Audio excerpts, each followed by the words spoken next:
Happy Wednesday! You're listening to Mama Murdered a Podcast. I'm your host, AB. And this week on Mama Murdered a Podcast, I hope you can tell a difference in the sound. That's what I hope. I have been struggling to find a mic that will connect to my computer. And I have like 4 that none of them will work. So I ordered another one. This one came, set it up. It's working freaking perfect. So I hope you appreciate the sound quality because it is 10,000 times better than it was. So this week on Mama Murdered a Podcast, we're covering the 7th and final part of the Caylee and Casey Anthony series. And then next week, we'll finally be able to move on to a different case.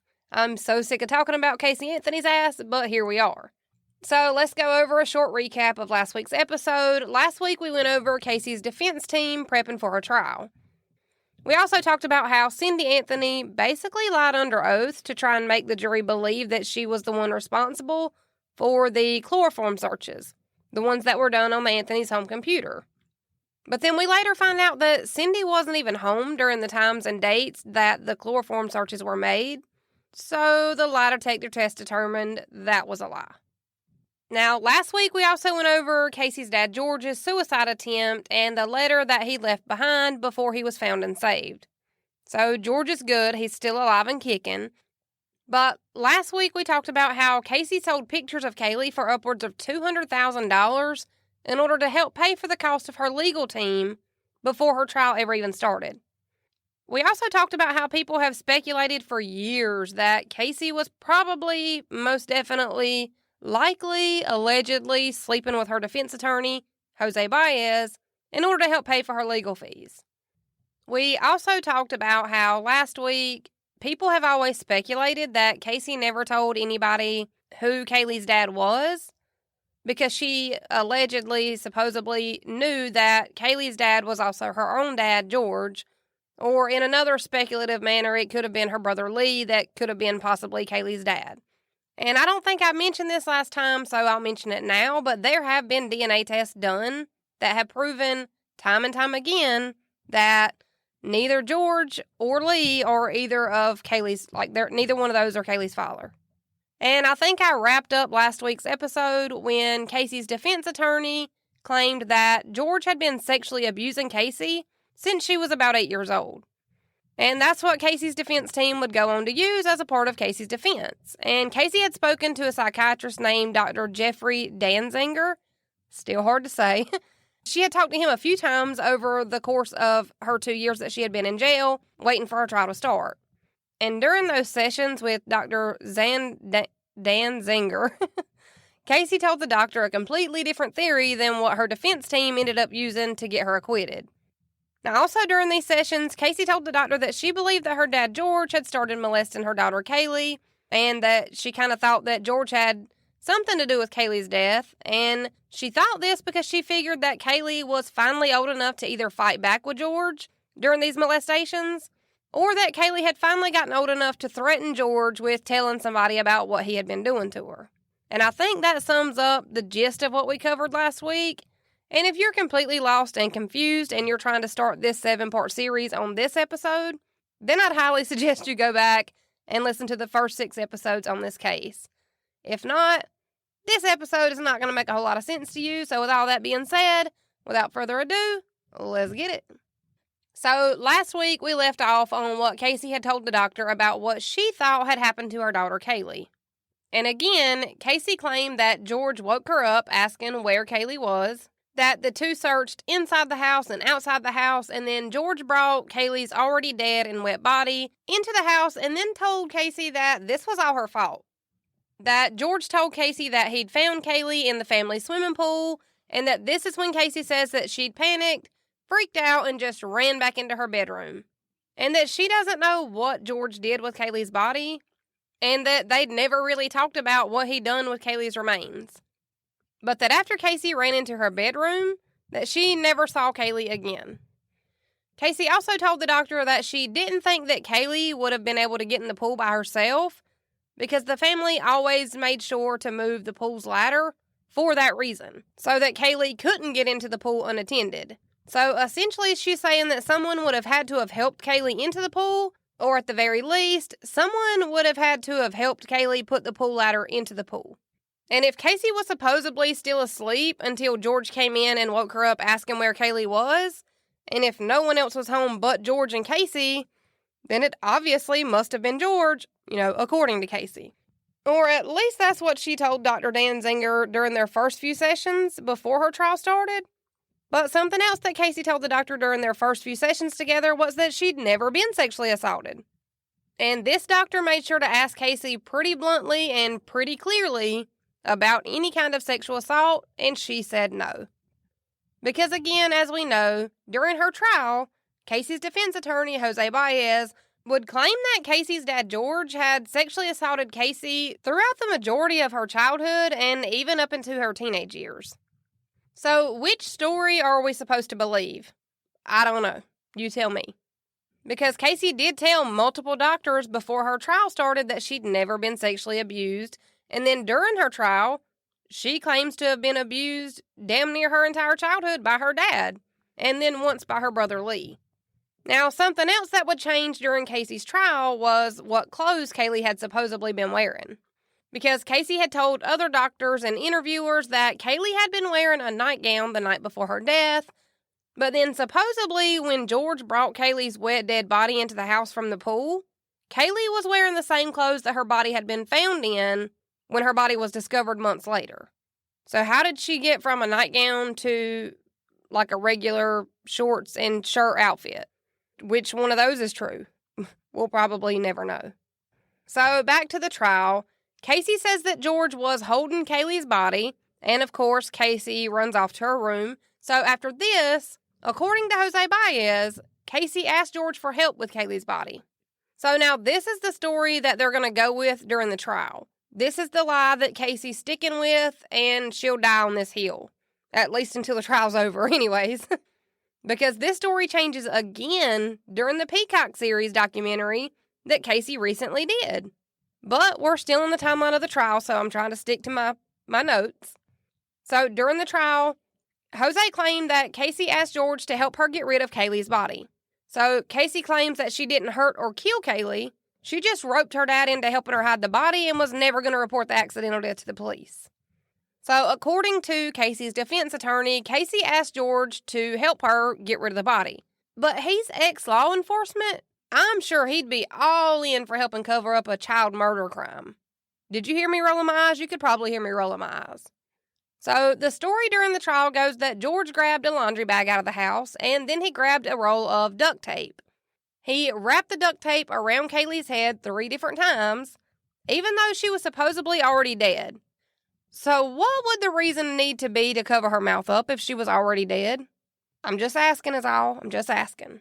Now, this laundry bag that George supposedly put Caylee's body in was actually one out of a set of 2.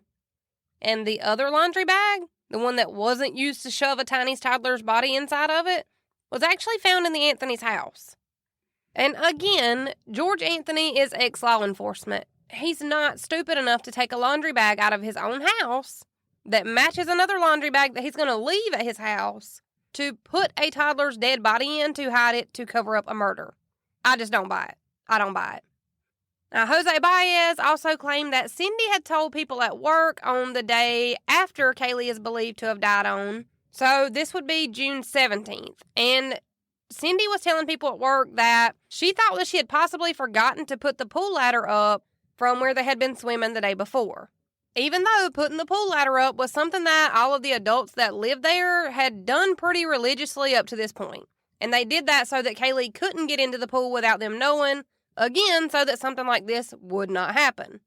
Now, Jose says that on June 17th, Cindy did at least think that she may have possibly forgotten to put the ladder back up from the day before, and she's telling people at work this on the 17th, and it's widely pretty well believed that Caylee died on the 16th, so just the day after.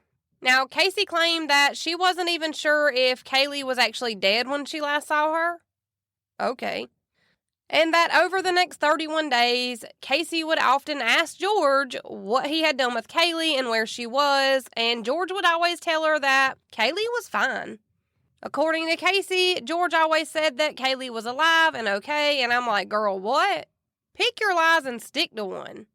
If you're going to lie like this, stand behind your lies at the very least. Now, Casey had been tested a few times about possibly having PTSD from her alleged childhood sexual assaults by Dr. White's, but she was never actually diagnosed with PTSD. And Dr. White's claimed that he wasn't able to actually diagnose Casey with having PTSD, but that he did believe that her actions during those 31 days that Caylee was missing for could have possibly been Casey's way of coping. That this would be the reason for all of her lies, and that this was supposedly her way of just being in denial. Dr. White's even claimed that in his professional opinion that Casey likely believed her own lies during this time, which, again, okay, whatever. I'm no doctor. So Dr. White's was trying to say that Casey actually believed that Caylee was with the nanny, and that Casey also believed that she worked at Universal Studios. And finally, somebody was like, so why did Casey all of a sudden turn around and tell the officers that she didn't actually work there when she'd finally got caught in a lie and ended up in a dead-end hallway?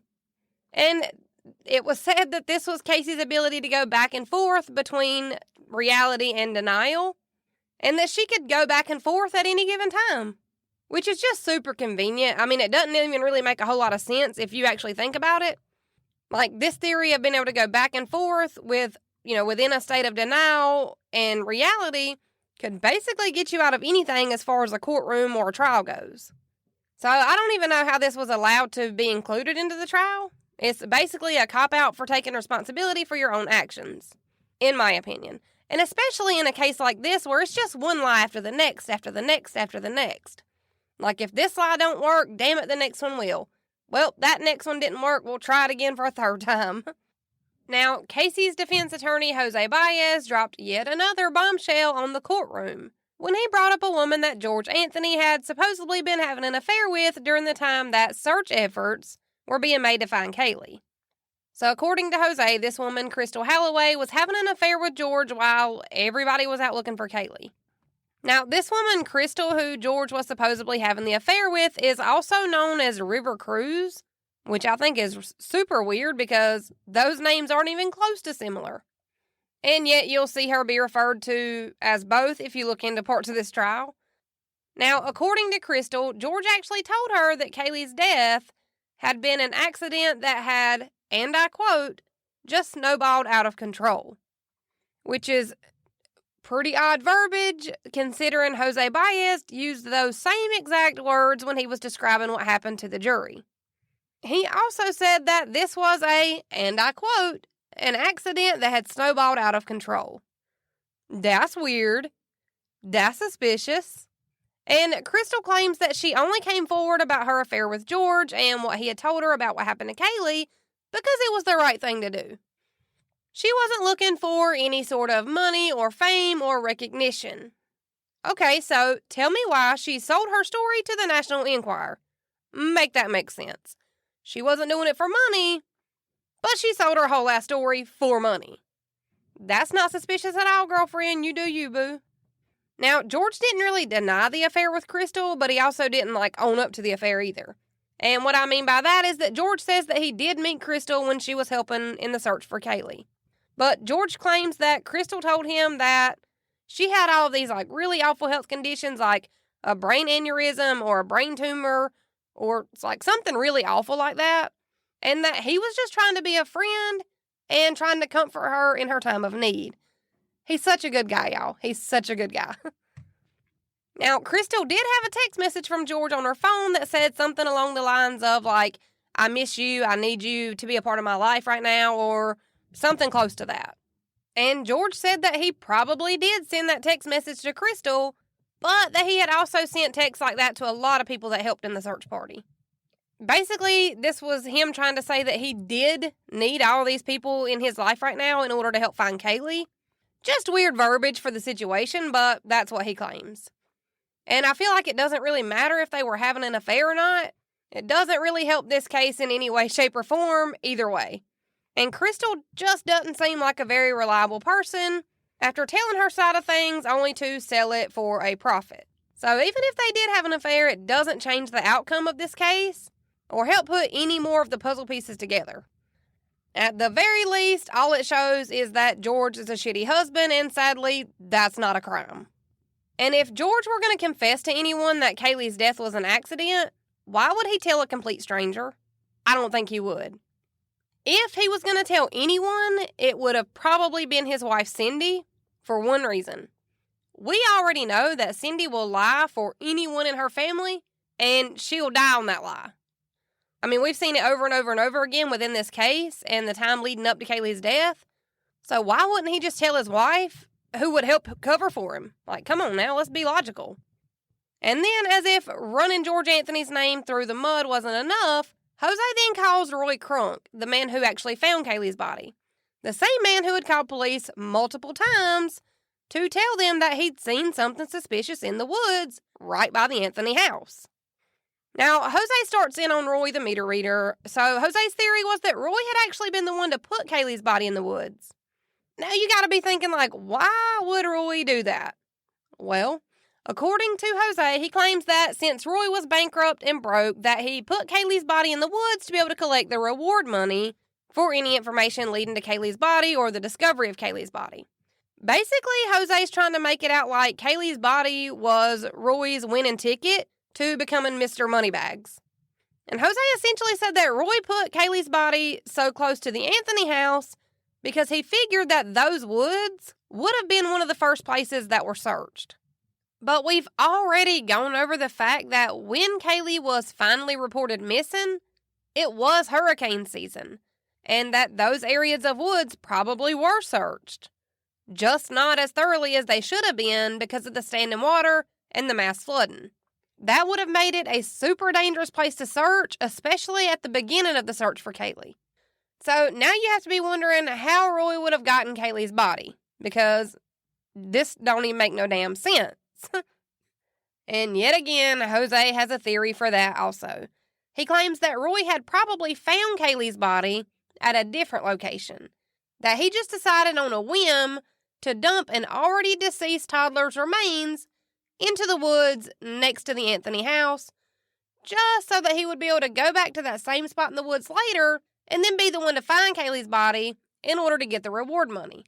And even crazier than that, Jose claims that Roy's car had just broken down the day before Caylee's remains were found in the woods, and that Roy had been basically just waiting on the right time to cash in his reward money for quote-unquote finding Caylee's body. Tell me how this makes sense. And now that Roy would need money to fix his car, this would be Roy's time to shine, and that's how Caylee's body was finally discovered. But Roy didn't know Caylee, or Casey, or anybody else in the Anthony family for that matter. But the fact that he tried to tell police for months that he thought he'd seen something suspicious in the woods, and he even told the 911 dispatcher on one of those calls that he made that he wasn't saying for sure that what he'd seen had anything to do with Caylee, but that they might want to send someone out to check just in case. So if Roy was so gung-ho on collecting the reward money for being the one to find Caylee's body, then when the two officers showed up to meet Roy on the side of the road, why didn't Roy insist that one of the officers go into the woods right then, right there with him, while he was there with them to show them exactly where to look? He could have collected that money months earlier, if that was really what he'd been calling about, to have somebody come out and check. He could have called them 3 times a day, every single day, until they finally sent someone out, so that Roy could show them where he'd supposedly put Caylee's body. But he didn't do any of that. He called, and then he just let it go. For months, he just let it go. If he was worried about the money that bad, he could have kind of made them find Caylee's body sooner than what they did. So me personally, I don't think Roy was in any way, shape, or form involved. And I definitely don't think that he found Caylee's body at a different location and then moved her to the woods by the Anthony's house. Also, he could collect reward money. I don't believe it. And again, that's just my opinion. You're allowed to have your very own, very different opinion. And not just that, but we also have to remember that the medical examiner, the person who's actually trained and educated on these things, yeah, that medical examiner. It's already been said by the medical examiner that they did not believe that Caylee's body had been moved, that her body had likely been in that same spot since her time of death. So, did Roy kill Caylee too? Because Jose never says that. He just coincidentally leaves those types of facts out when he's talking during the trial. And then it was time for Casey's friend Jeff to testify. Now, remember that Jeff is the friend that Casey kept telling Cindy that she and Caylee were visiting with in Jacksonville, Florida. Jeff was also the friend that was supposedly helping Casey out by paying to have her car fixed. The same Jeff that Casey claims introduced her to Zanny the Nanny.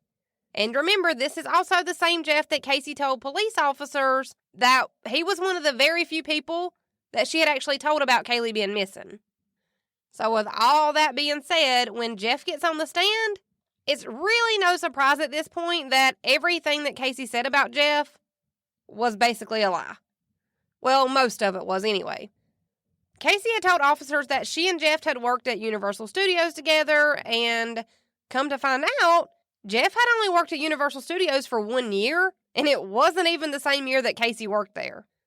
Jeff had also never lived in Jacksonville, Florida. And this was probably the biggest lie that Casey told about Jeff. But remember that Casey said that Jeff had introduced her to Zanny the Nanny because Zanny was the one that had nannied for Jeff's son. She trusted Zanny the Nanny because Jeff had used him for his own child. Yeah, Jeff doesn't have a child, though. And he also doesn't know anyone by the name of Zenaida Fernandez Gonzalez either. So literally, Casey lies every single time she opens her mouth to speak.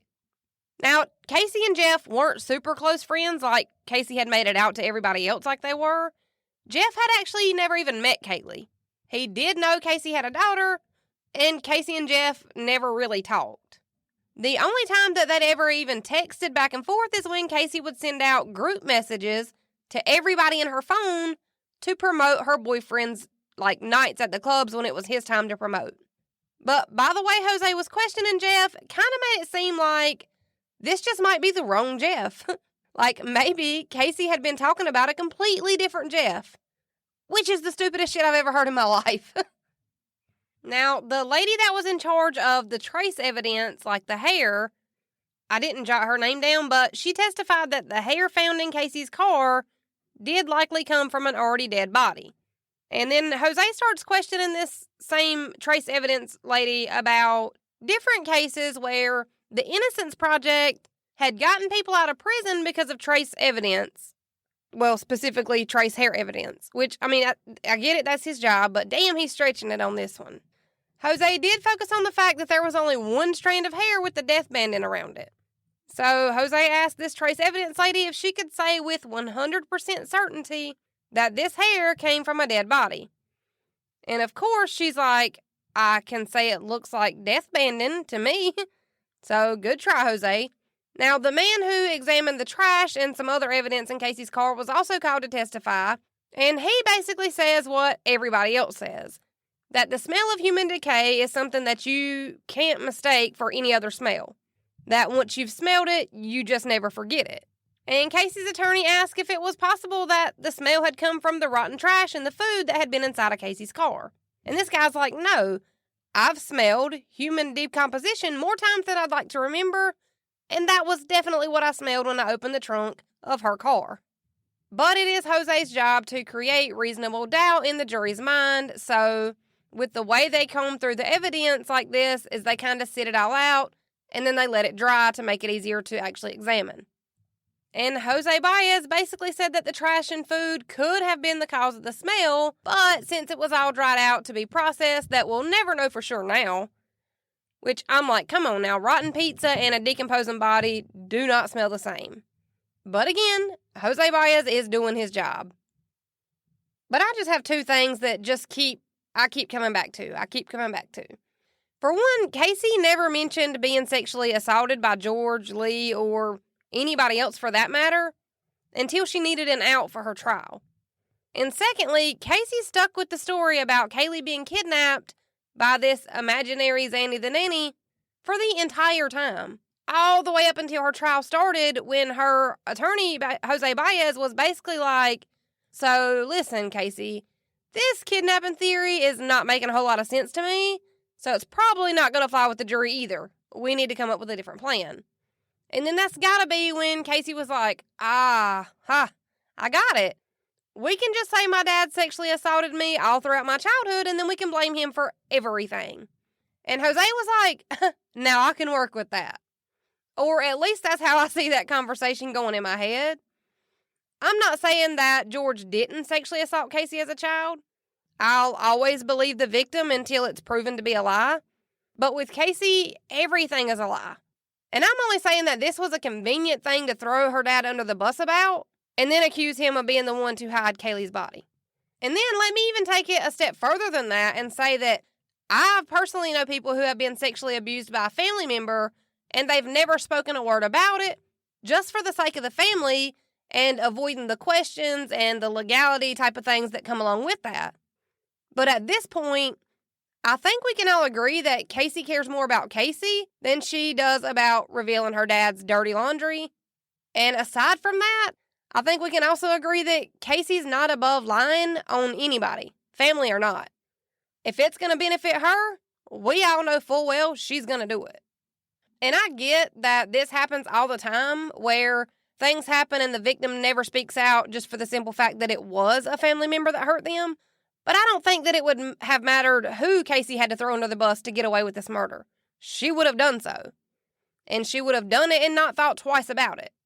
But if we really put the evidence that the prosecution had into perspective, they didn't really have much, which is hard for me to say because I really wish they would have been able to convict her. But the prosecution was using what they had.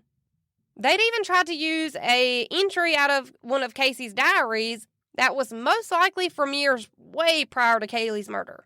And you'll see why I say that in a second. But this diary entry was dated for June 21st. And the diary entry said, quote, I have no regrets, just a bit worried. I just want for everything to work out okay. I completely trust my own judgment, and I know I made the right decision. I just hope that the ends justify the means. I just want to know what the future holds for me. I guess I will soon see. This is the happiest that I've been in a very long time. I just hope that my happiness will continue to grow. I've made new friends that I really like, and I've surrounded myself with good people. I'm finally happy. Let's just hope that it doesn't change. Now, let me explain the picture that was taken of this diary entry, and you'll understand why I think this was written long before Caylee was ever even thought of. On the picture that was taken of the diary entry, it looks like it's the left side is the inside cover part of the diary. Like the left side of the page looks like the left side of the inside of a book. It's a blank, white, completely blank, no lines on it. And then on the right side where the actual journal entry is written on, there are pages, like lines, to write on. Like a regular looking standard sheet of loose leaf paper. And on the left side that is blank, that has no lines on it, there's a phrase that says carpe diem, and then it's, translated underneath to say seize the day. And then on the top part of the book, again, on the blank side, it says every day is a brand new beginning. That's written right above carpe diem, okay? But on the very top of the page, in the far left corner, on the solid piece with the carpe diem and every day is a new beginning, it says 03, as in the year 2003. So this makes me believe that this diary entry was most likely written in 2003 and not in 2008. Because if it was written in 2008, that would have been written just a week after Caylee was last seen alive. And the prosecution tried to use this, and I could very well be wrong, but that's just what my gut says, and that bitch ain't never wrong. So the prosecution also had the searches about chloroform that Cindy will swear that she made until she dies. They were never able to prove that those searches were made by Casey. They had the chloroform in the trunk of Casey's car, but they also had medical experts who testified during the trial that said that chloroform is found in lots of household cleaners, which is actually scary as shit to me, just thinking that we all have chloroform chilling under our bathroom and kitchen sinks. So with the expert's testimony, there wasn't really a way to say definitively if the chloroform was made by someone and then Caylee was drugged with it, or if it just happened to be from everyday household cleaning products that were in her car. The death banding on the hair that seemed so important during the beginning of this case, we end up finding out during the trial that there was only one strand of hair that actually had the death banding on it. So it wasn't like there was a whole bunch or a chunk of hair that had death banding on it that proved that Caylee had been dead in the trunk of Casey's car. There was one singular hair. And the hairs that we thought we had found a perfect match for in Caylee's hairbrush, we end up learning that those hairs were actually never tested, like DNA tested. They were just looked at under a microscope and examined. So the hairs found in the trunk of Casey's car and the hairs that had been taken from Caylee's hairbrush, under a microscope, they did look similar enough to be considered the same hair. So even though Caylee lies her ass off every time she opens her mouth, and even though she ran police officers all around town to different addresses, different apartments, and chasing imaginary people at imaginary jobs, the evidence was pretty weak as far as like cold, hard, direct, provable, undeniable evidence goes. It was all pretty circumstantial evidence that the prosecution was using. And then the more I went back and actually looked through the trial transcripts and watched clips, there are really only a handful of things that stand out to me that point directly towards somebody in the Anthony family being responsible or at least having some part in it. Those handful of things include the Winnie the Pooh blanket, because Caylee's room had been decked out in Winnie the Pooh, and this blanket was believed to have come from Caylee's room. Now, there was also a roll of duct tape that was found in the Anthony house that was able to be matched to the same roll of duct tape that had been wrapped around Caylee's head. So that duct tape had to have come from the Anthony house. And then there's the laundry bag that Caylee's body was put into. Like I mentioned earlier, that laundry bag was one out of a set of two, and the other laundry bag was also later found in the Anthony house. So all of these super small things are really the only like concrete, hardcore evidence that I can think of to point to that it had to be somebody in the Anthony house that was either responsible for the murder or at least involved in the cover-up in some way, shape, or form. There's nothing I could find that points directly to Casey, or directly to Cindy, or directly to George, or even directly to Casey's brother Lee, who didn't actually live in Cindy and George's house anymore, so I don't really think we can even count him as a viable option. But with the evidence that was found, and the more I looked into this case, I can kind of see how the jury had to acquit Casey. Because yes, she lied to the police. No, she is not winning any Mom of the Year awards anytime soon. But nothing concretely ties back to Casey to be able to say without a reasonable doubt that she was guilty of the murder of Caylee. And then Jose Baez made a pretty good point in his book, Presumed Guilty, when he said that if the police would have waited a little bit longer to arrest Casey, then they would have been able to track her every movement. They would have been able to bug her phone, they would have been able to, follow her, and they likely would have been able to find evidence that they could use to help further prove Casey's involvement. But they didn't. They arrested Casey within 24 hours of Caylee being reported missing. So the police officers, detectives, investigators, and the prosecution all kind of dropped the ball in one sense or another. The only person throughout this entire case that actually did his job was the one person who probably did his job too well. That would be Casey's defense attorney, Jose Baez. During the trial, Jose filed a few different motions to try to get the case thrown out, but they were all denied. He tried to file one saying that Casey wasn't mentally sound enough to stand trial. And the judge was like, ain't no way, she's been seen by more than a handful of specialists and she's good.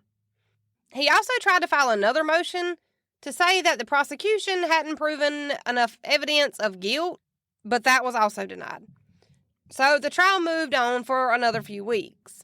And when it came time for closing statements, before the jury was sent off to deliberate, this was the only time that I ever remember Casey showing one single shred of emotion.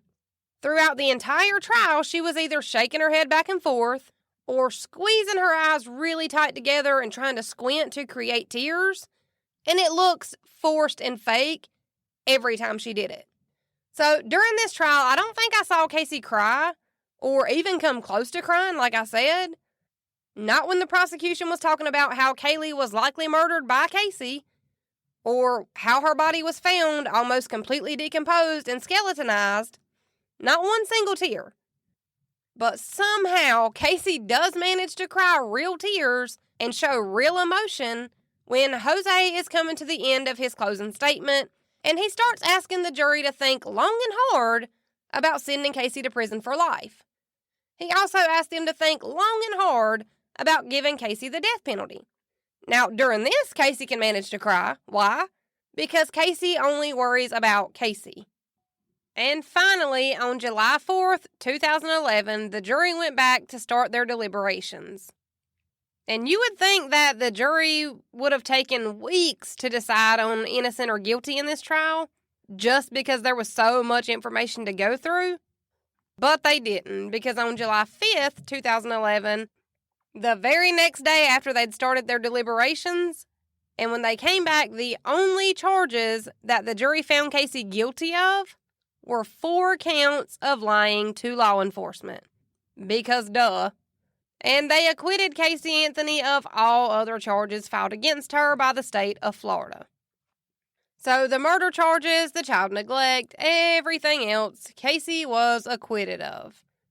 Casey was sentenced by the judge to serve 1 year for every count of lying to law enforcement, so 4 years total.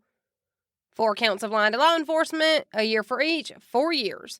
She was also ordered to pay a fine of $4,000. So, again, $1,000 for every count of lying to law enforcement. But Casey had already been sitting in jail for a little over 3 years. And, of course, they let her out early for good behavior. So, just 5 days after she was acquitted of basically all charges on July 11th, 2011, Casey was released from the Department of Corrections and was able to go about her life with basically a slap on the wrist.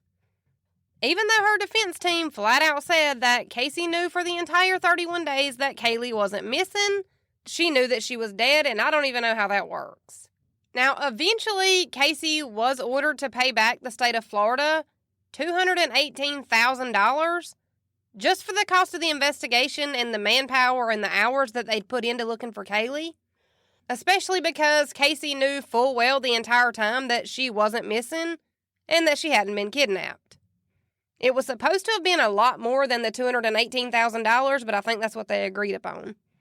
And then remember Texas EquiSearch, the team from Texas that had come in voluntarily to help in the search for Caylee.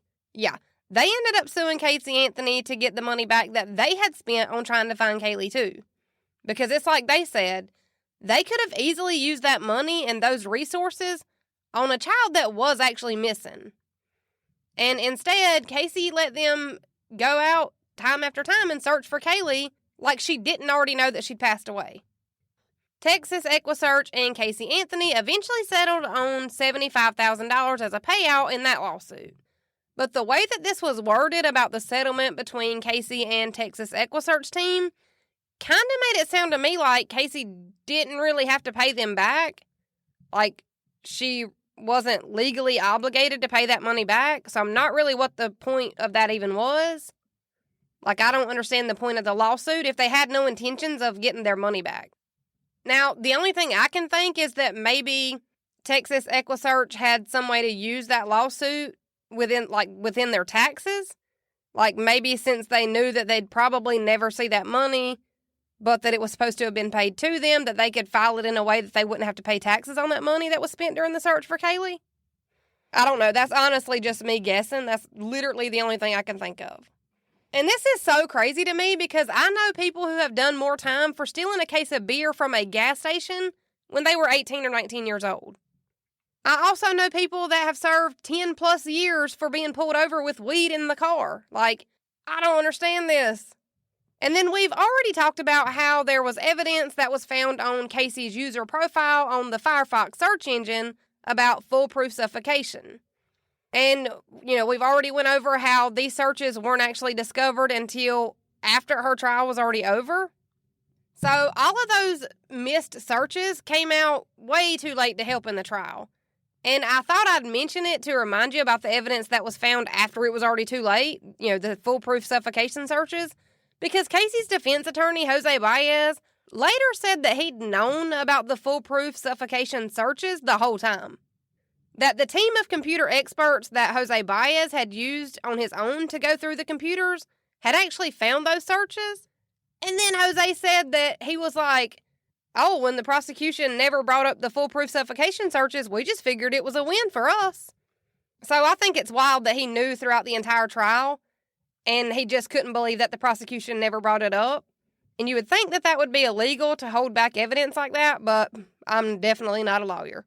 Now, obviously, after this trial, Casey's dad, George Anthony, and Casey's brother, Lee Anthony, no longer have any kind of relationship with Casey whatsoever. And if they didn't actually sexually abuse her, then I don't blame them for this. Because if she was lying about what they'd done to her, then she literally dragged their names and their entire reputations through the mud. And George and Lee both claimed that they'd never been inappropriate with Casey, ever. And then I thought I would share a few things that I've been thinking of. I jotted them down in my notes for the end. Because these are a few things that I've been thinking about since I started researching this case in the very beginning. So, when George tried to commit suicide, why didn't he admit to having something to do with what happened to Caylee? Like, you don't think he would have put that anywhere in his suicide note if he was actually involved or if he did have something to do with it? Or maybe he would have even admitted to sexually abusing Caylee. Like, at this point, he would have nothing to lose. Because I personally don't think that George was, like, attempting suicide for attention. I honestly believe he was trying to unalive himself. And to take it even a step further than that, George could have even lied and confessed to killing Caylee, even if he didn't have anything to do with her death, just so that what he believed would be the last thing that he did on this earth would have been to completely exonerate and remove all suspicion from his daughter Casey. But he didn't. Because if he honestly thought he was going to die, then what would it matter if he said that he killed Caylee? He wouldn't be alive to face the consequences, and it would have gotten his precious Satan spawn of a daughter out of all the charges that she was facing before, during, and after trial. It would have basically given Casey an out to be free without the suspicion always lingering over her, because people would have believed George. He wouldn't have been here to say otherwise if his attempt had worked. Like, I don't know. It's just something I've always thought about. Me and my mom were actually talking about George Anthony the other day. And she asked if I thought he was involved, and I told her what I tell everybody else when they ask this question. If you've ever watched even a part of the trial, then you've seen George crying, sobbing. He seems genuinely messed up about having to sit in a courtroom and hear all these awful things being said about his granddaughter. And at the same time, Casey sat in that same courtroom unbothered by everything. Until Jose started talking to the jury about Casey possibly going to prison for the rest of her life or getting the death penalty. So either George is the best actor in the world and he really missed his calling in life, or he was hearing all these facts and details about Caylee's death for the first time, and he was truly shocked and disgusted by what he was hearing because he was not involved. And remember how Casey talked such a big game in jail about changing her identity, dyeing her hair, changing her name, all this shit. She never did change her appearance when she was released from jail, and she never bothered to change her name. She never dyed her hair. She never relocated to somewhere where she would become a nobody. And she had talked about doing this with all of her jailhouse friends. Instead, Casey stayed in Florida where she's still recognizable.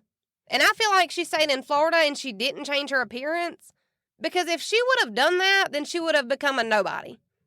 If she would have changed her name to Jessica Brown and changed her appearance and was living in Mobile, Alabama, Jessica Brown from Mobile, Alabama would not be as notoriously well known as Casey Anthony from Florida. I feel like she did that on purpose. I feel like she likes the notoriety, whether it's for a good reason or a bad reason. Like a toddler who doesn't get enough attention from their parents. They'll do bad things just to get attention because they don't care if it's good or bad. They just want the attention. I feel like that is Casey, but she's a full-ass adult.